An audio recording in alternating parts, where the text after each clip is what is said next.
Hello friends, welcome to affairs cloud learn to lead. तो सब लोग कैसे हैं? आई होप सब लोग अच्छे होंगे, स्वस्थ होंगे और बेहतर होंगे।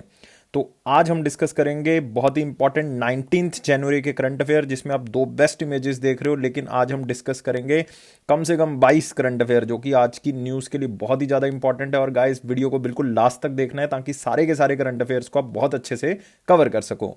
लेकिन आगे बढ़ने से पहले मेरी एक रिक्वेस्ट है कि यार वीडियो को लाइक कर दें, शेयर कर दें, अपने फ्रेंड्स को मैसेज कर दें और चैनल को सब्सक्राइब कर लें। ये दो तीन रिक्वेस्ट मेरी आप मान लो और वीडियो को लाइक और शेयर कर दें और चैनल को सब्सक्राइब कर दें। तो आगे बढ़ने से पहले एक दो चीजें डिस्कस करूंगा। बच्चे बहुत कमेंट करते हैं कि सर 2021 का प्लान किस तरह से सब्सक्राइब करें। मैं हर वीडियो में बताता हूं, फिर भी बहुत से कमेंट्स जो है वो बच्चे करते हैं। तो 2021 का दोस्तों प्लान जो है वो आपको सिर्फ एप्लीकेशन के ऊपर ही मिलेगा। मतलब जो हमारी अफेयर्स क्लाउड की एप्लीकेशन है उसको आप डाउनलोड कर सकते हो गूगल प्ले स्टोर से, और उस एप्लीकेशन का नाम है करियर्स क्लाउड करके। अगर आपको कोई परेशानी हो रही है तो इस वीडियो के डिस्क्रिप्शन बॉक्स में हमने लिंक दिया हुआ है, उस लिंक से आप क्लिक करके आप उसको क्या कर सकते हो, ऐड ऑन कर सकते हो। उस ऐप को अपने मोबाइल में ऐड ऑन कर सकते हो और उसमें आपको 1 साल का प्लान और इस बार हमने 2 साल की प्लानिंग भी जो है वो लॉन्च की है। मतलब 2 साल के करंट अफेयर भी आप सब्सक्राइब कर सकते हो। और प्राइस दोस्तों बहुत मिनिमल है उसका। और हम आपको क्या प्रोवाइड करेंगे, हम आपको डेली पीडीएफ्स प्रोवाइड करेंगे, जिसमें दो तरह की पीडीएफ्स होंगी। एक थ्योरेटिकल करंट अफेयर से रिलेटेड, एक क्वेश्चन एंड आंसर पीडीएफ होगी। नेक्स्ट वीकली पीडीएफ होगी, जिसमें week wise current affair arrange होंगे ताकि आपको कोई भी प्रॉब्लम ना आए, आप डेली और वीकली रिवाइज कर सको। वीकली टेस्ट होगा, आप अपने आप को इवेल्युएट कर सकते हो कि कितना करंट अफेयर मुझे याद रहता है और कितनी की जरूरत है और करने की। नेक्स्ट होगा मंथली पीडीएफ का सेक्शन, जिसमें हम आपको अलग अलग तरह की पीडीएफ्स प्रोवाइड करते हैं। जैसे कि एक पीडीएफ होगी जिसमें पूरे महीने का थ्योरेटिकल करंट अफेयर होगा, एक पीडीएफ होगी जिसमें वो theoretical current affair question and answer format में होगा ताकि आप उसको रिवाइज भी कर सकें। नेक्स्ट होगा पॉकेट पीडीएफ, जिससे नाम से पता लग रहा है कि करंट अफेयर को जल्दी जल्दी में रिवाइज करने के लिए आप इसका यूज कर सकते हैं। नेक्स्ट होगी बैंकिंग, फाइनेंस और इकोनॉमी पीडीएफ, खास करके उन बच्चों के लिए जो बैंकिंग अवेयरनेस पढ़ते हैं, क्योंकि उनको बैंकिंग के एग्जाम, इंश्योरेंस के एग्जाम या कोई और एग्जाम में वो काम आएगी। नेक्स्ट होगा टॉप 100 करंट अफेयर। हम वो पीडीएफ में टॉप 100 उसी महीने के करंट अफेयर आपको क्वेश्चन एंड आंसर फॉर्मेट में प्रोवाइड करते हैं, जो कि आपके बहुत ही काम आने वाली है। और गाइज, ये सारी चीजें आपको हर महीने मिलती है, हम ईमेल करते हैं। उसी ईमेल के लिंक के थ्रू आप डेली करंट अफेयर्स को असेस कर सकते हो, वीकली और मंथली करंट अफेयर्स को असेस कर सकते हो। और ये बहुत ही कम दाम पे हम आपको प्रोवाइड कर रहे हैं, और इसका अगर आप दाम देखोगे तो एक बार आप खुद सरप्राइज हो जाओगे। और उसके ऊपर भी हम आपको 10% एक्स्ट्रा डिस्काउंट दे रहे हैं। और वो डिस्काउंट आपको कैसे मिलेगा? अगर आप इस कोड को यूज कर रहे हो, ASH10 को, ASH10 कोड को यूज करोगे एप्लीकेशन के ऊपर, तो आपको 10% डेफिनेटली डिस्काउंट जो है वो उस मिनिमल प्राइस के ऊपर मिल जाएगा। तो स्टार्ट करते हैं दोस्तों 19 जनवरी 2021 के करंट अफेयर्स। लेकिन उससे पहले वीडियो को लाइक कर दें और पहले सेशन को स्टार्ट करें मोस्ट इंपॉर्टेंट क्वेश्चंस के साथ। वीडियो को लाइक कर दें और गाइस, वीडियो को बिल्कुल लास्ट तक देखना है ताकि maximum to maximum current affairs जो है वो आप सीख सको और मैक्सिमम टू मैक्सिमम न्यूज आप तक पहुंच सके। तो पहला मोस्ट इंपॉर्टेंट करंट अफेयर में आज हम 7 से 8 करंट अफेयर्स को डिस्कस करेंगे, जो कि बहुत ज्यादा है अगर हम बाकी सेशन से कंपेयर करते हैं।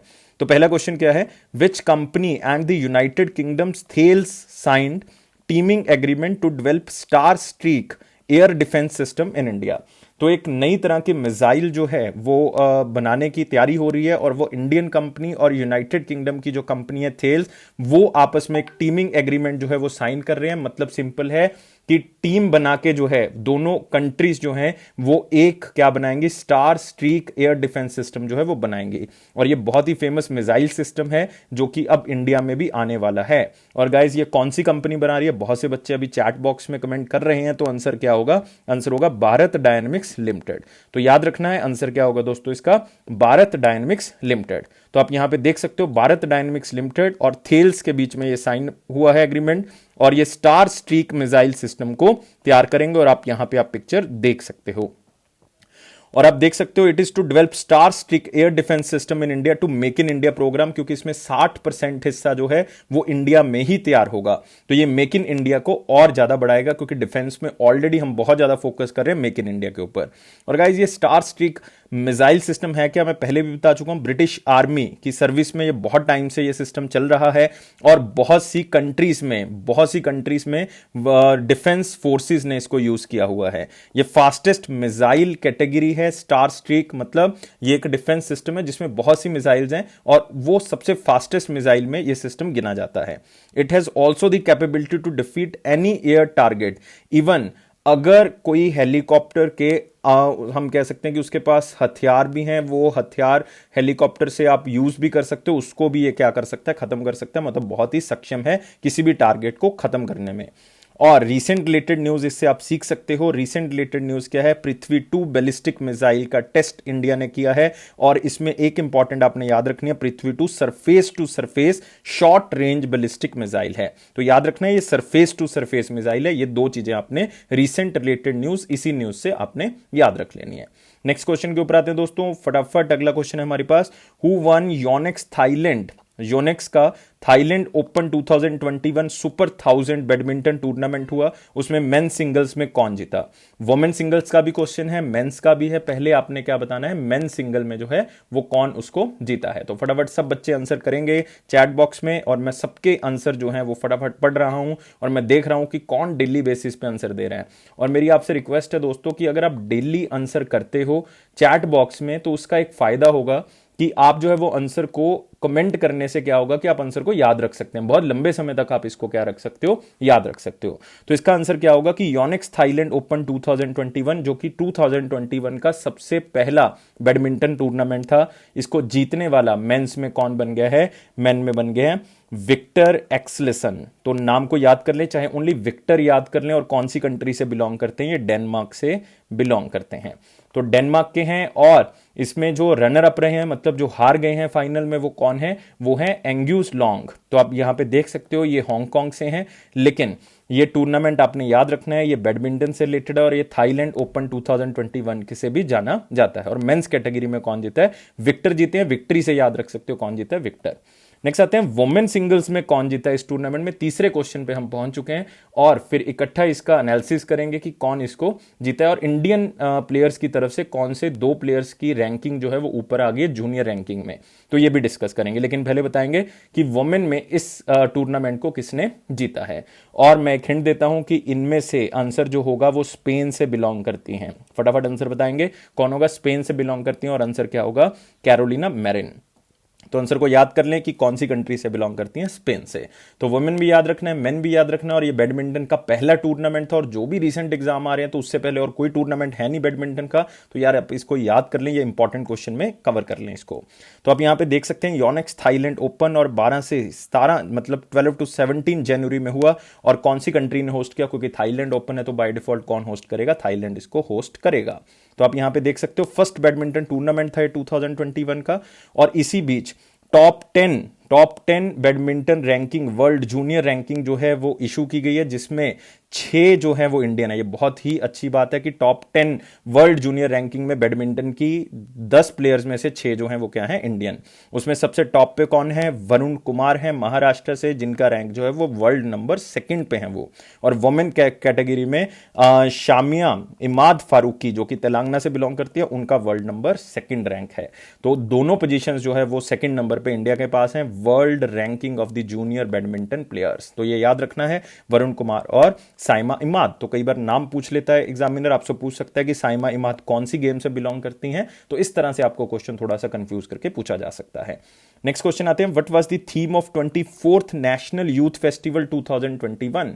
तो बहुत इंपॉर्टेंट है, नेशनल यूथ फेस्टिवल जो कि रिसेंटली जो है वो स्टार्ट किया गया था, उसका थीम क्या था ये आपने मुझे बताना है। ये रिसेंटली स्टार्ट किया गया, और यूथ फेस्टिवल आपको पता है कि किस मौके पे स्टार्ट किया गया था। इसका एक कारण था क्योंकि हमने बनाया था नेशनल यूथ डे, और वो किसके नाम से बनाया था हमने, वो बनाया था हमने स्वामी विवेकानंद जी के नाम से। तो आंसर क्या होगा इसका, आंसर है युवा उत्साह नए भारत का। तो याद रखना है थीम क्या था, उत्साह नए भारत का, युवा आगे आएगा, और इसको बहुत इंपॉर्टेंटली याद कर लें, और ये क्वेश्चन आपके लिए बहुत ज्यादा इंपॉर्टेंट है। तो आप यहां पे देख सकते हो स्वामी विवेकानंद जी के बर्थडे पे मनाया था 12 जनवरी, क्योंकि उनका बर्थडे होता है इस दिन और उनका जन्म हुआ था इस दिन। और इसमें आप कह सकते हो कि स्पोर्ट्स और यूथ अफेयर्स के जो किरण रिजिजू जी मिनिस्टर हैं, उन्होंने बहुत बढ़ चढ़कर हिस्सा लिया है, और एक स्टेट गवर्नमेंट इसमें पार्टिसिपेट करती है, मतलब एक स्टेट गवर्नमेंट इस इवेंट को होस्ट करती है। लेकिन इस बार ये वर्चुअल मोड में हुआ था बिकॉज ऑफ कोविड-19। और गाइज यहाँ पे आप देख सकते हो 23rd national youth festival 2020 was organised by ministry of youth affairs. ये 23rd था, लास्ट ईयर का था, और ये कौन सी स्टेट में हुआ था? उत्तर प्रदेश। और इसका थीम क्या था? Fit youth fit India. तो याद कर लें theme, fit youth fit India. और इससे रिलेटेड दोस्तों आपने एक दो न्यूज याद रखनी है। एक तो हॉर्नबिल फेस्टिवल इस बार जो है वो 21st एडिशन, लेकिन ये इस बार वर्चुअली हुआ है, लेकिन नागालैंड का है, तो ये याद रख सकते हैं। सेकंड, अर्जुन मुंडा जी ने जो है वो लॉन्च किया first ever virtual edition of Aadi Mahotsav. ये मध्य प्रदेश में हुआ है, तो इसको भी आप क्या रख सकते हो? याद रख सकते हो। और ये याद रखना, आदि महोत्सव ट्राइबल अफेयर्स को भी कहा जाता है, और ये मध्य प्रदेश में हुआ है, याद रखना इसको, बहुत इंपॉर्टेंट क्वेश्चन आपको कवर करवाया। नेक्स्ट आते हैं अगला question. India first air taxi service from dash airport to dash airport started under regional connectivity scheme Udan. और उड़ान का मतलब आपको पता है, उड़े देश का आम नागरिक, जिसमें हमने मैक्सिमम टू मैक्सिमम जो रीजनल हमारे एरियाज हैं, लाइक जो स्टेट्स हैं, उनको आपस में कनेक्ट करना है, ताकि जो आम लोग हैं, मतलब जो मिडिल इनकम के लोग हैं, वो भी एयर ट्रेवल करके बहुत ही आसानी से एक जगह से दूसरी जगह पहुंच जाएं। ये उड़े देश का आम नागरिक का जो है वो इनिशिएटिव था। और ये कहां से कहां तक किया गया है? ये रिसेंटली जो मनोहर लाल खट्टर जी हैं, हरियाणा के चीफ मिनिस्टर, उन्होंने लॉन्च किया है। तो इसका आंसर क्या है? इसका आंसर है चंडीगढ़ टू हिसार। तो आपने इसको याद रखना है। हिसार जो है वो हरियाणा में, चंडीगढ़ आपको पता है कैपिटल है पंजाब और हरियाणा की, तो चंडीगढ़ से हिसार तक इसको लॉन्च किया गया। तो आप देख सकते हो मनोहर लाल खट्टर जी यहां पे, और उन्होंने कंट्री की फर्स्ट एयर टैक्सी जो है वो स्टार्ट की है चंडीगढ़ से हिसार जाने के लिए, हिसार से चंडीगढ़ आने के लिए। और हिसार एयरपोर्ट जो है वो अभी कंस्ट्रक्ट किया गया है। और आपने याद रखना है कि बहुत से एयरपोर्ट्स अब इसमें शामिल हो गए। 54 एयरपोर्ट्स हो गए अंडर उड़ान स्कीम, कि छोटे छोटी जगह पे भी जो है वो अब एयरपोर्ट खोले जा रहे हैं अंडर दी उड़ान स्कीम। और ऐसा पहली बार हुआ है कि कोई स्मॉल एयरक्राफ्ट जो है वो यूज किया जा रहा है एयर टैक्सी के लिए। तो बहुत ही इंपॉर्टेंट है, और देश का पहला है ये, इसलिए बहुत ही ज्यादा इंपॉर्टेंट हो जाता है। The airline aviation connectivity and infrastructure developers private limited will operate the air taxi services. ये इसको देखेंगे, पूरा मैनेज करेंगे। As become the first startup airline of India to assist India with this service. और ऐसा पहला स्टार्टअप बन गया है जो इस तरह की सर्विस को चलाएगा, क्योंकि पहली बार एयर टैक्सी सिस्टम जो है वो स्टार्ट हो रहा है। तो 54th एयरपोर्ट बन चुका है हिसार एयरपोर्ट, जो कि न्यूली कंस्ट्रक्ट किया गया अंडर दी उड़ान स्कीम। और इसकी स्पीड लिमिट होती है 250 किलोमीटर पर आवर, और बहुत ही कम प्राइस इसका रहेगा 1755, क्योंकि मैं पहले ही बता चुका हूं कि ये बेसिकली किसके लिए? मिडिल इनकम के लोगों के लिए, जो बिजनेस करते हैं लेकिन वो ज्यादा पैसा खर्च करके एक जगह से दूसरी जगह पे जाने के लिए जो है वो मतलब ज्यादा पैसे का यूज नहीं करते। तो इसलिए जो है वो उनके लिए कम दाम पे जो है वो हम एक जगह से दूसरी जगह ट्रेवल कर सकते हैं। नेक्स्ट क्वेश्चन आते हैं, और इससे रिलेटेड आपने रिसेंट रिलेटेड न्यूज देख लेनी है। और उसमें क्या आएगा कि एक तो मोदी जी ने मेजेंटा लाइन के ऊपर ड्राइवरलेस मेट्रो स्टार्ट किया, वो दिल्ली मेट्रो स्टार्ट किया, ये याद रखना है। लेकिन आपको एग्जामिनर थोड़ा सा कंफ्यूज करने के लिए जगह पूछ सकता है, तो जनकपुरी वेस्ट याद रखना है, और इधर बोटेनिकल गार्डन को जोड़ता है नोएडा में, मतलब ये दिल्ली और यूपी को आपस में जोड़ रहा है, ये आपने याद रखना है। और एक आपने याद रखना है, first integrated air ambulance services, जो कि साउथ इंडिया की सबसे पहली एयर एम्बुलेंस सर्विसेज थी, वो कर्नाटका के चीफ मिनिस्टर BS येदियुरप्पा ने स्टार्ट की थी। तो दोनों आप रिसेंट रिलेटेड न्यूज में कवर कर सकते हो। नेक्स्ट आते हैं अगला question. Which company won the first United Nation women 2020 Asia Pacific world economic programmes regional awards under gender inclusive workplace category? तो जेंडर इंक्लूसिव वर्कप्लेस कैटेगरी मतलब जो उनका काम करने का स्थान है उस कंपनी का, तो उसमें जेंडर इक्वालिटी के ऊपर खास फोकस किया गया। तो आप बताएंगे कौन सी कंपनी की मैं बात कर रहा हूं? फटाफट यार आंसर जो है वो आप देते रहने चाहिए, और क्या इसका आंसर जो है वो होना चाहिए। और यहां पे अगर आप देख सकते हो WEP stands for women's empowerment principles. तो याद रखना है वर्ल्ड इकोनॉमिक जो प्रिंसिपल्स हैं वो नहीं है इसका मतलब वुमेन्स एम्पावरमेंट प्रिंसिपल्स। तो याद रखना है United Nation women 2020 Asia Pacific women empowerment principles, और जिसमें वर्क प्लेस कैटेगरी में जेंडर इक्वालिटी में ये अवार्ड जीता है। और वो कंपनी कौन सी? IKEA India. तो याद रख लेना, आइकिया इंडिया ने ये अवार्ड जो है वो जीता है। तो बहुत ही इंपॉर्टेंट है कि इंडिया की तरफ से वो अवार्ड जो है वो आइकिया इंडिया ने जीता है, और Asia Pacific women empowerment principle regional award जो है वो इन्होंने जीत लिया है। तो one of the very important award है जो पूरे साल में दिया जाता है, और आइकिया अवार्ड ने इसको जीत लिया। It is the only winner from India. ये एक खास बात है, क्योंकि बाकी अगर आप कंपनीज देखोगे, Singapore, Philippines, Thailand, Philippines, Pakistan, even कोविड-19 एक्शन कैटेगरी में काशफ फाउंडेशन ने पाकिस्तान की तरफ से ये अवार्ड जीता है। और यूनिलीवर थाईलैंड, ना कि यूनिलीवर इंडिया, उन्होंने ये अवार्ड जीता है। तो यूनिलीवर थाईलैंड ने भी जीता है जेंडर रिस्पॉन्सिव मार्केट प्लेस, मतलब एक ऐसा वातावरण बनाया जिसमें जेंडर इक्वालिटी के ऊपर निगाह रखी गई है। और यूनाइटेड नेशन वुमेन जो है एक ऑर्गेनाइजेशन है यूनाइटेड नेशन की, जिसका हेडक्वार्टर कहां पे है, न्यूयॉर्क है। तो गाइज याद रख लेना, बहुत ही इंपॉर्टेंट क्वेश्चन हमने कवर कर लिया है। नेक्स्ट आते हैं दोस्तों, यहां पे रीसेंट रिलेटेड न्यूज देख सकते हो आप। अमर सिंह कॉलेज जो कि श्रीनगर का है, इन्होंने यूनेस्को एशिया पैसिफिक अवार्ड जीता था कल्चरल हेरिटेज कंजर्वेशन के लिए। इसमें 7 तरह के अवार्ड दिए गए थे, लेकिन इंडियन कॉलेज जो था वो बहुत ही इंपॉर्टेंट था, अमर सिंह कॉलेज जो कि जम्मू कश्मीर का है। और ऐसा पहली बार हुआ है कि कोई इंटरनेशनल अवार्ड कल्चरल हेरिटेज के लिए कश्मीर को किसी को दिया गया है। तो ये बहुत ही इंपॉर्टेंट क्वेश्चन है अपने आप में, ये हमने कवर किया हुआ है डेली क्वेश्चन में। नेक्स्ट आते हैं दोस्तों, अगला क्वेश्चन। Government of India has again extended the tenure of dash as the officiating chairperson of the national company law appellate tribunal. Already वो चेयरमैन थे, तो पहले भी उनका टाइम पीरियड एक्सटेंड कर दिया गया था, अब दोबारा से उनका टाइम पीरियड जो है वो एक्सटेंड कर दिया गया है। तो यहां पे आंसर क्या होगा, तो बहुत ही सिंपल सिंपल यहां पे ऑप्शंस हैं। अगर आप पंकज मित्तल देखोगे तो आपको पता है ये तो जम्मू एंड कश्मीर और लद्दाख के नए चीफ जस्टिस लगाए गए हैं, तो इसका मतलब ये आंसर नहीं हो सकता दोस्तों। रविशंकर झा जो है वो Punjab and Haryana high court के जो है चीफ जस्टिस, आंसर नहीं हो सकता। अरूप कुमार गोस्वामी हमने रिसेंटली कवर किया, ये आंसर नहीं हो सकता क्योंकि ये आंध्र प्रदेश हाई कोर्ट के चीफ जस्टिस है। तो आंसर एक ही बचा दोस्तों, क्या बचा, जस्टिस बंसीलाल भाट। जस्टिस बंसीलाल भाट जी जो है वो क्या बन गए हैं, अगेन उनका टाइम पीरियड एक्सटेंड कर दिया national company law appellate tribunal. तो कितने टाइम पीरियड के लिए उनका टाइम पीरियड जो है वो एक्सटेंड किया गया है, ये भी अगर आप याद रखना चाहते हो तो आप रख सकते हो, लेकिन बहुत ज्यादा इंपॉर्टेंट जो है ये नहीं है। वैसे तो इनका टाइम पीरियड जो है वो खत्म होना था 31 दिसंबर 2020 को, लेकिन ये चौथी बार हो रहा है, मतलब फोर्थ टाइम हो रहा है कि उनका टाइम पीरियड एक्सटेंड हो गया। अब उनका टाइम पीरियड जो है वो 3 महीने के लिए जो है वो और क्या कर दिया गया, एक्सटेंड कर दिया गया है। नेक्स्ट आते हैं दोस्तों, who authored a book Manohar Parrikar off the record recently release by Goa chief minister Pramod Sawant. तो आपको पता है मनोहर पारिकर जो कि गोवा के चीफ मिनिस्टर रह चुके हैं, उनका देहांत हो चुका था, और अब गोवा के जो अभी चीफ मिनिस्टर हैं प्रमोद सावंत जी, उन्होंने इस बुक का उद्घाटन किया जिसमें मनोहर पारिकर ऑफ द रिकॉर्ड, मतलब उनके बारे में ऐसी चीजें बताई गई हैं जो एक्चुअल में सारे लोगों को नहीं पता, इसलिए नाम है ऑफ द रिकॉर्ड। और ये बुक किसने लिखी है, तो बहुत ही फेमस जर्नलिस्ट हैं, सीनियर जर्नलिस्ट हैं जिन्होंने इस बुक को लिखा है। तो इसका आंसर क्या होगा दोस्तों, इसका आंसर है वमान सुबा प्रभु। तो याद रखना है वमान सुबा प्रभु, इन्होंने इस बुक को जो है वो लिखा है, बहुत ही सीनियर जर्नलिस्ट हैं जिन्होंने इस बुक को लिखा है। और इसमें मेमोरीज हैं पूरी की पूरी, अगर आप कहोगे पूरा नाम था उनका मनोहर गोपाल कृष्ण प्रभु पारिकर, पूरा नाम था उनका। तो वो गोवा के पुराने चीफ मिनिस्टर रह चुके हैं, इवन हमारे देश के डिफेंस मिनिस्टर वो रह चुके हैं। तो उनकी 2000 अगर आप देखोगे 19 में जो है वो उनकी डेथ हो गई थी। तो याद रखना है नाम, बहुत इंपॉर्टेंट है। आप यहां पे कवर पेज देख सकते हो बुक का, Manohar Parrikar off the record Waman Suba Prabhu. तो उन्होंने इस बुक को लिखा है और इसको रिलीज किया है गोवा के चीफ मिनिस्टर। नेक्स्ट आते हैं दोस्तों वेरी इंपॉर्टेंट सेक्शन के ऊपर, और वेरी इंपॉर्टेंट क्वेश्चंस में हमारा पहला क्वेश्चन है, what is the theme of first national road safety month 2021। इस बार पहली बार हम सेफ्टी मंथ 2021 बना रहे हैं, जो कि जनवरी से फरवरी तक होगा। 18 जनवरी से स्टार्ट हुआ, 17 फरवरी तक ये चलेगा। और आपने बताना है कि इसका थीम जो है वो क्या है।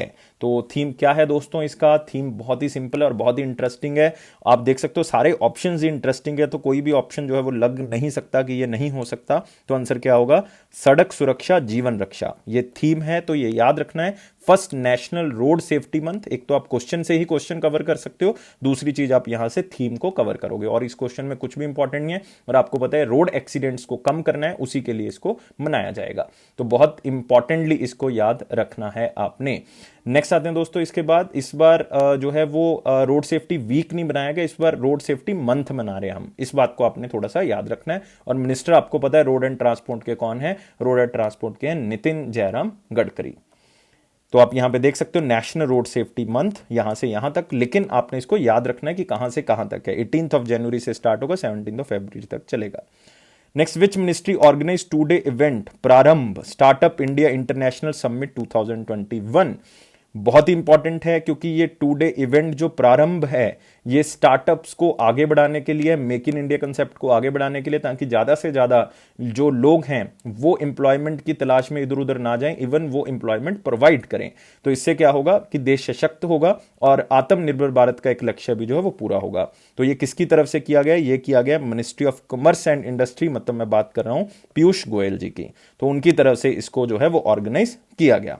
तो आप यहां पे देख सकते हैं प्रारंभ जो है वो स्टार्टअप इंडिया इंटरनेशनल समिट है जो पीयूष गोयल जी ने इनॉग्रेट की, और इसमें मोदी जी ने 1000 करोड़ रुपीस की जो है वो राशि दी है ताकि स्टार्टअप्स को क्या की जा सके, मदद की जा सके। तो आप यहां पे देख सकते हैं इनॉग्रेटेड बाय पीयूष वेद प्रकाश गोयल जो उनका पूरा नाम है, और समिट में डेमोन्स्ट्रेट किया गया neighbourhood first policy to boost partnership among the member countries, ताकि हम maximum to maximum neighbourhood first policy के ऊपर काम कर सके। जैसे मालदीव्स के अंदर इंफ्रास्ट्रक्चर बना रहे हैं, जैसे कि हम बांग्लादेश के अंदर काम कर रहे हैं, जैसे कि हम नेपाल के अंदर काम कर रहे हैं, तो उसी तरह से।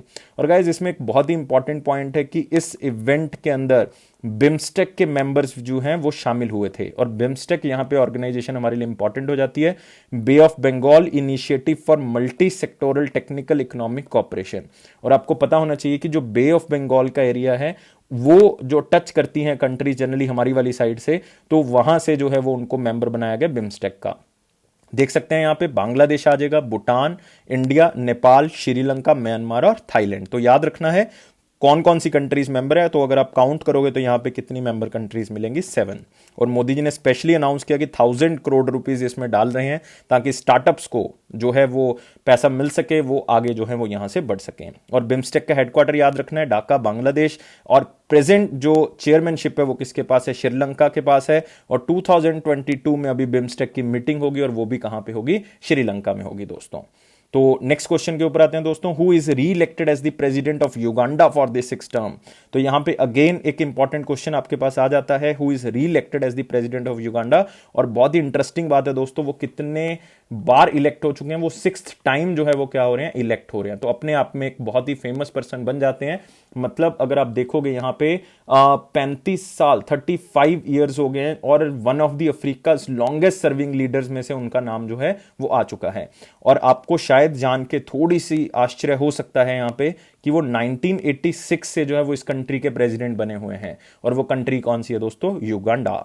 और आंसर क्या होगा इसका? आंसर होगा योवेरी कागुतो मुसेवनी। तो नाम को थोड़ा सा आप किसी भी तरह से इसको याद कर लें, क्योंकि आपके लिए भी और सबके लिए भी ये नाम जो है वो डिफिकल्ट है। तो थोड़ा सा आप इसको याद कर लें, योवेरी कागुता मुसेविनी। तो नाम को देख लें और पिक्चर को थोड़ा सा दिमाग में बिठा लें, ताकि थोड़ा सा आपको उसी टाइम पीरियड पे याद आ जाए कि ये 6th टर्म में एज ए प्रेसिडेंट बने हैं इस कंट्री के।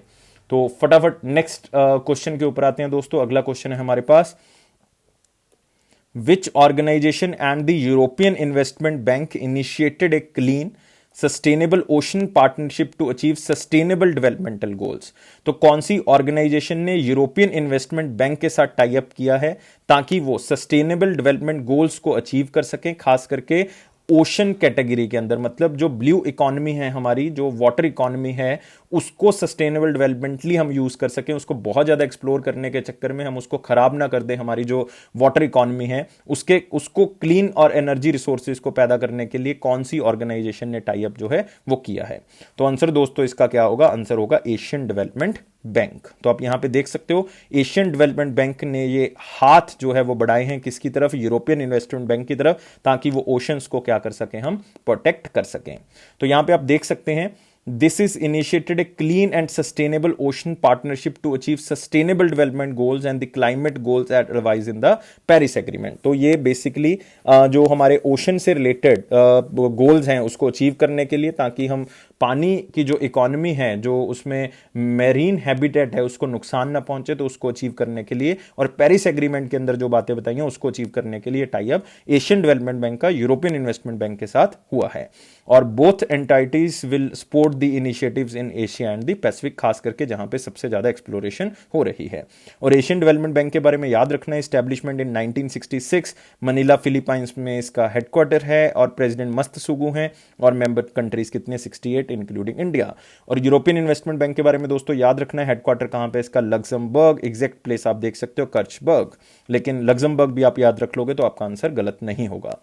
नेक्स्ट आते हैं, prime minister Narendra Modi virtually flagged off 8 trains from various parts of India to the statue of unity.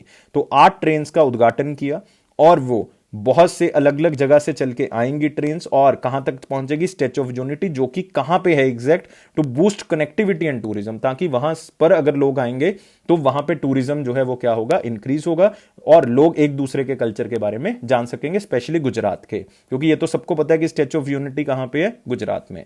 और गाइज इसका मतलब इसका आंसर रेवा तो हो नहीं सकता, क्योंकि रेवा कहां पे, मध्य प्रदेश, और आपको पता होना चाहिए ये सबसे बड़ा सोलर पावर प्लांट जो है वो रेवा में स्टैब्लिश हो रहा है, तो ये आंसर नहीं होगा हमारे पास। तो आंसर जो है वो क्या होगा, आंसर होगा केवादिया। तो याद कर लें, केवादिया वो जगह है जहां पे स्टैच्यू ऑफ यूनिटी एक्चुअल में प्लेस्ड है। तो अगर आप देखोगे यहां पे ये 8 ट्रेन्स का पॉइंट स्टार्टिंग का और एंडिंग का लिखा हुआ है, तो आप देखोगे सब जगह पे आपको मिलेगा केवादिया, और केवादिया ही जो है वो पॉइंट है जहां पे ये ट्रेन जो है वो पहुंचेंगी। मतलब टोटल 10 हो जाएंगी, क्योंकि 2 को अभी स्टार्ट जो है वो करना है। ये बेसिकली किस लिए है, नाम से पता लग रहा है, ये है टूरिज्म को इंक्रीज करने के लिए। और केवादिया रेलवे स्टेशन इंडिया का ऐसा पहला रेलवे स्टेशन है जिसको ग्रीन बिल्डिंग का अवार्ड दिया है। मतलब जो इसमें एनर्जी रिसोर्सेज यूज हो रहे हैं, जो इसमें वेस्ट मटीरियल है, वो सारा का सारा जो है वो ग्रीन बिल्डिंग के बेसिस पे बना हुआ है। मतलब उसमें एनवायरमेंट को नुकसान नहीं हो रहा है। तो किस लिए, डोमेस्टिक और इंटरनेशनल टूरिज्म को इंक्रीज करने के लिए। और आपको पता है स्टैच्यू ऑफ यूनिटी को मोदी जी ने इनॉग्रेट किया था 2018 में, और सरदार वल्लभ भाई पटेल जी के बर्थडे पे इसको जो है वो इनॉग्रेट किया गया था। लेकिन दोस्तों आपने एक बात याद रखनी, और बहुत ही इंटरेस्टिंग बात है कि नरेंद्र मोदी जी ने इसका जो स्थापन था, मतलब जो इसको स्टार्ट किया गया था बनवाना, तब वो क्या थे, वो चीफ मिनिस्टर थे गुजरात के, तब उसका जो है वो क्या रखा था, नींव पत्थर जो है वो रखा गया था। जब इनॉग्रेट किया तो वो प्राइम मिनिस्टर थे। तो ये एक इंटरेस्टिंग फैक्ट जो है वो आप याद रख सकते हैं यहां से। Next, which bank partners with Aditya Birla wellness private limited to launch co branded credit cards. तो आपको पता है कि जिस तरह से को ब्रांडेड क्रेडिट कार्ड्स का ट्रेंड चल रहा है, तो कौन से बैंक ने Aditya Birla wellness private limited के साथ एक को ब्रांडेड क्रेडिट कार्ड जो है वो लॉन्च किया, ताकि हेल्थ से रिलेटेड जो है वो स्पेशली उस बैंक के क्रेडिट कार्ड जो है वो दिए जा सकें। तो आंसर क्या होगा दोस्तों, इसका येस बैंक होगा। तो आप यहां पे देख सकते हैं येस बैंक ने आदित्य बिरला वेलनेस के साथ टाई अप किया है, ताकि वो क्रेडिट कार्ड हेल्थ से रिलेटेड खास करके वो इशू कर सके। तो ये क्रेडिट कार्ड्स के नाम भी उसी के नाम पे हैं, yes bank wellness, yes bank wellness plus. तो 2 तरह के क्रेडिट कार्ड लॉन्च हो गए, ताकि वो हेल्थ को, मतलब मेंटल और फिजिकल, या फिर वेलनेस को क्या कर सकें, कस्टमर्स को प्रमोट कर सकें। तो जो कंज्यूमर्स होंगे वो आदित्य बिरला मल्टीप्लाई ऐप पे जाएंगे और वहां पे इस हेल्थ बेनिफिट्स को लेने के लिए वहां पे रजिस्टर करेंगे। तो सिर्फ याद रखना कि येस बैंक का टाई अप हुआ है। और गाइस याद रखना है कि येस बैंक ने रिसेंटली दिल्ली बेस्ड एक फाइनेंशियल टेक्नोलॉजी स्टार्टअप था अफोर्ड प्लान, उनके साथ भी टाई अप किया है, वो भी हेल्थ केयर कार्ड प्रोवाइड करने के लिए, जिसका नाम है स्वस्थ कार्ड। तो ये भी अपने आप में एक बहुत इंपॉर्टेंट न्यूज है, क्योंकि ये येस बैंक से रिलेटेड है, जो कि डूब रहा बैंक था, लेकिन एसबीआई की मदद से और गवर्नमेंट ऑफ इंडिया की मदद से इसको किसी तरह से जो है वो बचाया गया। और येस बैंक के एमडी और सीईओ कौन है, प्रशांत कुमार है। टैगलाइन क्या है, एक्सपीरियंस अवर एक्सपर्टीज। नेक्स्ट आते हैं दोस्तों अगले क्वेश्चन के ऊपर। Who released a report titled working from home from invisibility to decent work which has highlighted the need to adopt global labor standards and improve international or the national level labor registers for home based workers। तो इसका मतलब आपको question बहुत ज्यादा difficult लग रहा होगा, क्योंकि बड़ा था, हम इस क्वेश्चन को और रिड्यूस नहीं कर सकते थे, क्योंकि आपको बहुत जरूरी इसको समझाना था। वो क्वेश्चन क्या है, इसके अंदर एक रिपोर्ट रिलीज की गई है कि वो लोग जो पहले नहीं दिख रहे थे, लाइक कोविड-19 से पहले अगर आप कहोगे, तो वो भी काम करते थे, लेकिन इसका मतलब है कि अब वो लोग काम नहीं कर रहे हैं, तो भी हमें नहीं पता लग रहा। तो इसका मतलब ये बहुत जरूरी है कि ग्लोबल लेबर स्टैंडर्ड्स को मेंटेन करने के लिए और इंप्रूव करने के लिए हमें नेशनल लेवल पे लेबर रजिस्ट्री चाहिए कि कौन कौन से लोग काम कर रहे हैं, और होम बेस्ड वर्कर्स कौन से हैं जो घर से काम कर रहे हैं। तो ये बहुत जरूरी हो गया आज की डेट में कि ये पता होना चाहिए कि कितने वर्कर्स जो हैं वो काम कर रहे हैं। और ये एक ही ऑर्गेनाइजेशन होगी, क्वेश्चन पढ़ने से पता लग रहा है, वो है इंटरनेशनल लेबर ऑर्गेनाइजेशन। तो आप यहां पे देख सकते हो, पोस्ट कोविड-19 आईएलओ नेशनल लेवल पॉलिसी लेके आने के लिए कह रहा है सारी कंट्रीज को कि हमें पता होना चाहिए कि कितने लोग वर्किंग फ्रॉम होम हैं, ताकि उनका यूज जो है वो हम उसी हिसाब से, उन्हीं हिसाब से पॉलिसी जो है वो तैयार हो सके। तो प्रायर टू कोविड-19 क्राइसिस, जब कोविड-19 नहीं था, there were 260 million home based workers, जिसमें से 7.9% ऑफ ग्लोबल एम्प्लॉयमेंट थी, और 56% इसमें से जो भी लोग काम कर रहे थे घर में, उसमें वुमेन थी। और पोस्ट कोविड-19 ये माना जाता है कि होम बेस्ड वर्कर जो बाय डिफॉल्ट बढ़ जाएंगे। ये तो होगा ही होगा कि पोस्ट कोविड-19 जो है ये सिचुएशन आएगी। और आईएलओ के डायरेक्टर जनरल गाय राइडर हैं, और हेडक्वार्टर कहां पे, जेनेवा, स्विट्जरलैंड। नेक्स्ट क्वेश्चन आते हैं दोस्तों, what is the time period of new foreign trade policy of India which will came into effect from 1 अप्रैल 2021। और इसमें एक हिंट दे रहा हूं आपको कि ये फॉरेन पॉलिसी हमेशा कितने टाइम पीरियड के लिए होते हैं, 5 साल के लिए। मतलब ये जो चल रही थी वो 2015 से 20 तक थी, लेकिन ये दोस्तों 1 साल एक्सटेंड कर दी गई थी ड्यू टू कोविड-19। इसलिए इसका टाइम पीरियड जो है वो क्या होगा, 2021 से 25, नहीं तो 2020 से लेके कहां तक होना था, 2025 तक। तो 2021 से लेके 25 तक होगी न्यू फॉरेन ट्रेड पॉलिसी, और इसको 1 अप्रैल 2021 से स्टार्ट किया जा रहा है, इसको आपने याद रखना है। नेक्स्ट आते हैं, Madhya Pradesh signed a memorandum of understanding with which state to replicate its responsible tourism initiative.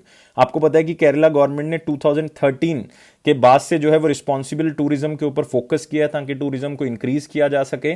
तो अब मध्य प्रदेश भी ऐसा ही चाहता है कि वो भी केरला की तरह ही इसको क्या करे, स्टार्ट करे। तो वहीं पूछा गया कि कौन सी स्टेट की तरह अप्लाई करेगा, तो आंसर क्या होगा, केरला होगा। तो आप यहां पे देख सकते हो, Madhya Pradesh signs pact with Kerala to replicate responsible tourism, मतलब जिस तरह से केरला ने अप्लाई किया इस तरह से ही मध्य प्रदेश क्या करेगा, इसको अप्लाई करेगा। तो यहां पे देख सकते हो, the initiative was to started by Kerala in 2017, इससे पहले 2013 में भी वो स्टार्ट कर चुके हैं, to ensure the economic wellbeing of society, social and cultural stability and environmental protection, ताकि इस तरह से टूरिज्म को इंक्रीज करें जिसमें सोसाइटी को कोई नुकसान ना हो, इवन सोसाइटी को फायदा हो, सोशल और कल्चरल स्टेबिलिटी बने, कोई बाहर से आके हमारे कल्चर को खराब ना कर सके, इवन उसको और बढ़ाए, और इन्वायरमेंटल प्रोटेक्शन हो। इस तरह की रिस्पॉन्सिबल टूरिज्म के ऊपर फोकस किया गया। और केरला ने अब ये एमओयू साइन किया है मध्य प्रदेश के साथ कि वहां पे भी वो इसी तरह से इंप्लीमेंट करेंगे जिस तरह से केरला में हुआ है, और केरला गवर्नमेंट इसका साथ देगी। तो ऑब्जेक्टिव यही है कि development of rural communities in the Madhya Pradesh using tourism as a tool through involvement of the local communities, ताकि उनकी भी जो इनकम है वो क्या हो सके, बढ़ सके। तो गाइज याद रखना है यहाँ पे केरला और मध्य प्रदेश, और आपके लिए दोनों ही बहुत ही ज्यादा इंपॉर्टेंट है। और एक बात बताना चाहता हूं, यहाँ पे एक ट्राइब है बील ट्राइब, कौन सी स्टेट से बिलोंग करती है, मध्य प्रदेश से बिलोंग करती है। नेक्स्ट आते हैं, विच स्टेट और UT launch first of its kind fellowship scheme for artist. Artist के लिए एक स्पेशल जो पैकेज लेके आ रही है वो कौन सी यूटी या स्टेट है, जो कि इन ऑप्शंस में आपको दिख रही है। और उसका फायदा ये होगा कि जो भी आर्टिस्ट हैं वो चुने जाएंगे। 500 आर्टिस्ट ऑलरेडी सिलेक्ट हो चुके हैं, 500 और होंगे, टोटल 1000 हो जाएंगे। तो थिएटर हो गया, म्यूजिक हो गया, डांस हो गया, तो उनको अलग अलग जगह पे परफॉर्म करने के लिए कहा जाएगा जहां से उनकी इनकम जो है वो बढ़ सकती है। और ये one and only union territory कौन सी है, न्यू दिल्ली। तो आप यहाँ पे देख सकते हो, दिल्ली के जो डिप्टी चीफ मिनिस्टर है मनीष सिसोदिया जी, उन्होंने इसको लॉन्च किया, जिसका नाम है street theatre and performing arts fellowship scheme for the artist. और इसको स्टार्ट किया है Sahitya Kala Parishad under the department of arts culture and languages, और 500 आर्टिस्ट को चुना गया है। कहां से, थिएटर, म्यूजिक, डांस और फाइन आर्ट से, जो कि आर्टिस्ट परफॉर्म करेंगे टीम के अंदर, team of 10 every week at the public places in Delhi, ताकि उनको वहां से इनकम जो है वो एनहेंस हो सके। और इसमें 500 को और भी ऐड किया जाएगा इन फ्यूचर। और दिल्ली के गवर्नर आपको पता है, मतलब लेफ्टिनेंट गवर्नर आपको पता है, अनिल बाइजल है। नेक्स्ट आते हैं दोस्तों, which state inaugurated states first bird festival कलरव और कलराव। तो कौन सी स्टेट ने अपनी स्टेट लेवल का बर्ड फेस्टिवल लॉन्च किया, और पहला था ये जिसका नाम था कलरव या कलराव। इसको आप मोस्ट इंपॉर्टेंट में भी कवर कर सकते हैं, वेरी इंपॉर्टेंट में भी कर सकते हैं, लेकिन वेरी इंपॉर्टेंट में करने का एक जो है वो यहां पे कारण था क्योंकि हम ऐसा क्वेश्चन एक पहले कर चुके हैं इसी से रिलेटेड। ये अभी हो रहा है, लेकिन अदरवाइज ये अनाउंस पहले ही हो चुका था। ये 15 जनवरी से लेकर 17 जनवरी के बीच में हुआ है। और गाइस ये स्टेट कौन सी है, बिहार है। मेन मोटिव यही है कि अवेयरनेस क्रिएट करनी है, खास करके माइग्रेटरी बर्ड्स, क्योंकि आपको पता है कि नॉर्थ इंडिया में जिस तरह से बर्ड फ्लू जो है वो फैला हुआ है, उसके कारण काफी माइग्रेटरी बर्ड्स की जो है वो डेथ हो रही है। तो कलरव जो है वो 15 जैन से 17 जैन तक मनाया गया। कौन सी bird sanctuary, Nagi bird sanctuary और नकटी बर्ड सेंचुरी, इन दोनों में इसको बनाया गया बिहार के अंदर। और Bihar environment, forest and climate change department ने इन दोनों जगह पे जो है वो ये इवेंट ऑर्गेनाइज किया, अवेयरनेस क्रिएट करने की, माइग्रेटरी बर्ड्स को स्पेशली क्या करना है, लोगों को उसके बारे में बताना है। तो इंपॉर्टेंट है, याद रखना अपने। नेक्स्ट आते हैं दोस्तों इसके बाद इंपॉर्टेंट क्वेश्चंस की तरफ। इंपॉर्टेंट क्वेश्चंस में हमारे पास सबसे पहला क्वेश्चन आता है, Pradeep Kumar Gyawali foreign minister of which country recently visited India. तो अभी वो इंडिया आके गए हैं, उनका विजिट था, और उन्होंने 1-2 पैक्ट साइन किए हैं, खास करके चाइना को टैकल करने के लिए। बहुत ही इंपॉर्टेंट नाम है हमारे पास यहाँ पे। अगर मैं कह रहा हूं कि चाइना को टैकल करना है, तो इसका मतलब मैं किसकी बात कर रहा हूं, यहाँ पे कंट्री की बात हो रही है, नेपाल की दोस्तों। तो कहाँ के फॉरेन मिनिस्टर हैं? नेपाल। सिर्फ यही याद रखना है, उनका 3 दिन का विजिट था। 14 जनवरी को वो आए थे, 16 जनवरी को वो चले गए हैं। तो उन्होंने मैप से, पॉलिटिकल मैप से रिलेटेड बात की है, काला पानी से रिलेटेड बात की है, लिपू लेक से, जो कि 3 इंडियन टेरिटरीज जो कि उनके मैप में शो हो रही थी। वो कौन कौन सी 3 टेरिटरीज थी? एक तो काला पानी थी दोस्तों, याद रखना है, एक लिपू लेक था जो कि नेपाल के पार्ट में शो हो रहा था, और एक जगह जो है वो कौन सी थी? लिम्पियादूरा। तो ये भी आप याद रख सकते हो, मैं स्पेलिंग लिख देता हूं ताकि आपको कोई दिक्कत ना आए। LIMPIYADUHURA, लिम्पियादूरा। लिम्पियादूरा, काला पानी और लिपू लेक, तो इसके बारे में भी जो है वो बात हुई है। तो आप यहां पे देख सकते हो, और ये 3 दिन का विजिट और उनका पिक्चर आप यहां पे देख सकते हैं। और बाय डिफॉल्ट इसको इंडिया की तरफ से किसने रिप्रेजेंट किया होगा? एस जयशंकर जी ने। नेक्स्ट आते हैं दोस्तों, NHAI has signed a MOU with which organisation for promotion of road safety and collaborate in the areas of traffic management. ताकि वो ट्रैफिक मैनेजमेंट के ऊपर काम कर सकें, रोड सेफ्टी के ऊपर काम कर सके, national highway authority of India ने ये टाई अप जो है वो किया है। तो बताएंगे कौन सी ऑर्गेनाइजेशन के साथ टाई अप किया है? एक के साथ किया, दो के साथ किया हुआ, क्योंकि यहां पे आपको answer both A and B भी जो है वो हो सकता है। तो यस गाइस, बिल्कुल सही सोच रहे हो, तो आंसर यहां पे क्या होगा? बोथ A एंड B होगा। मतलब जो पहली इंस्टीट्यूशन है, institute of road traffic education, जो कि हरियाणा से बिलोंग करता है ये इंस्टीट्यूट, तो उसने भी साइन किया है। और institute for development and communication, इन्होंने भी ये साइन किया, जो कि चंडीगढ़ बेस्ड है, मतलब पंजाब और हरियाणा की कैपिटल में आ गया, तो उन्होंने भी जो है वो इसको क्या किया है? साइन किया है। तो आप यहां पे देख सकते हो, दोनों इंस्टीट्यूशन काम करेंगे किसके ऊपर? रोड सेफ्टी और ट्रैफिक मैनेजमेंट के ऊपर। तो दोनों ने ये पैक्ट जो है वो साइन किया रोड सेफ्टी के लिए। तो नहाई फुल सपोर्ट करेगा IRTDE की, मतलब institute of road traffic education की, और IDC की, मतलब institute for development and communication की, ताकि वो डाटा कलेक्ट कर सके नहाई से, traffic information to improve traffic management across national highways in India. Main objective तो आपको पता लगी गया कि रोड सेफ्टी के ऊपर काम करेंगे, ट्रैफिक वायलेशंस के ऊपर नए मेथड जो है वो लगाए जाएंगे, ताकि हम बहुत ही बेहतर से जो है रोड सेफ्टी को इंप्रूव कर सकें। और 2 साल के लिए ये एग्रीमेंट रहेगा। और रिसेंटली नहाई ने IIT दिल्ली के साथ भी टाई अप किया था, ताकि आर्टिफिशियल इंटेलिजेंस का टेक्नोलॉजी का यूज करके हम किसी तरह से जो डिसीजन मेकिंग और एडवांस डेटा मैनेजमेंट है उसको अच्छा बना सके, मतलब एक ऐसे सॉफ्टवेयर्स लेके आ सके जिससे रोड सेफ्टी को और बेहतर बना सकें। तो IIT दिल्ली यहां पे याद रखेंगे। नेक्स्ट आते हैं दोस्तों, 17 और 18 जनवरी 2021 के आंसर देने की बारी आ गई है। वन लाइनर कोई भी क्वेश्चन नहीं था, हमने सारे के सारे इंपॉर्टेंट क्वेश्चंस को कवर कर लिया। तो 17 और 18 जनवरी के आंसर देने की बारी आ चुकी है। तो क्वेश्चन क्या था? Which of the following is not a commercial source of energy? Commercial source नहीं है, होम मेड सोर्स है वो। तो वो कौन सा है? फायरवुड। और सब बच्चों के आंसर जो है वो करेक्ट थे यार आप, लेकिन कमेंट जो है वो बहुत ही कम बच्चे करते हैं। तो सब बच्चे यार आंसर दिया करें, चाहे आसान है क्वेश्चन चाहे नहीं है, क्योंकि ये ओल्ड सीरीज चल रही है क्वेश्चंस की, तो इससे आइडिया लगता रहेगा आपको कि कौन कौन से क्वेश्चन आए थे और किस तरह से हमें प्रिपरेशन करनी चाहिए। तो फायरवुड आंसर होगा, क्योंकि कोल भी यूज होता है, पेट्रोलियम, नेचुरल गैस, ये सारे कमर्शियल सोर्स हैं। फायरवुड जो होम बेस्ड सोर्स है, तो एक कमर्शियल सोर्स नहीं है। नेक्स्ट आते हैं question of the day. Question of the day के ऊपर आते हैं, फिर से CGL 2016 का क्वेश्चन है। Which of the following is the upper most layer of the atmosphere? Upper most layer of atmosphere कौन सी है आपने बताना है। आंसर बहुत ही सिंपल है, 5 लेयर्स हैं एटमॉस्फेयर की, और आपने बताना है कि अपर मोस्ट लेयर कौन सी है। और सब बच्चों को मेरी रिक्वेस्ट है कि वो सिर्फ कमेंट बॉक्स में आंसर देंगे। और गाइस आपसे एक रिक्वेस्ट है कि यार लाइक जरूर कर दें, वीडियो को देख के जाते हो तो यार लाइक जरूर कर दिया करें, क्योंकि टारगेट है 700+ लाइक्स का। सब्सक्राइब जरूर कर दे चैनल को, और गाइस बेल बटन को प्रेस करना है, ताकि कोई भी नोटिफिकेशन जो है वो मिस ना हो जाए, आपको टाइम से मिलती रहे। और ये अवेयर क्लाउड का प्रॉमिस है कि ये आपके कॉन्फिडेंस को जरूर बूस्ट करेगा। और thank you guys for watching this video. और 90% करंट अफेयर याद रखना है कि हमारे ही करंट अफेयर से कवर होते हैं। और गाइस हमेशा खुश रहना है, लाइफ को बहुत ज्यादा सीरियस नहीं लेना, लाइफ इज फन, क्योंकि खुश रहेंगे तो एग्जाम बहुत जल्दी क्लियर होगा। और आपने एक बात को बिल्कुल याद रखना है कि बार बार करंट अफेयर्स को रिवाइज करना है, करंट अफेयर्स की PDF को पढ़ना है और वीडियोस को देखना है। Thank you guys, take care, bye bye.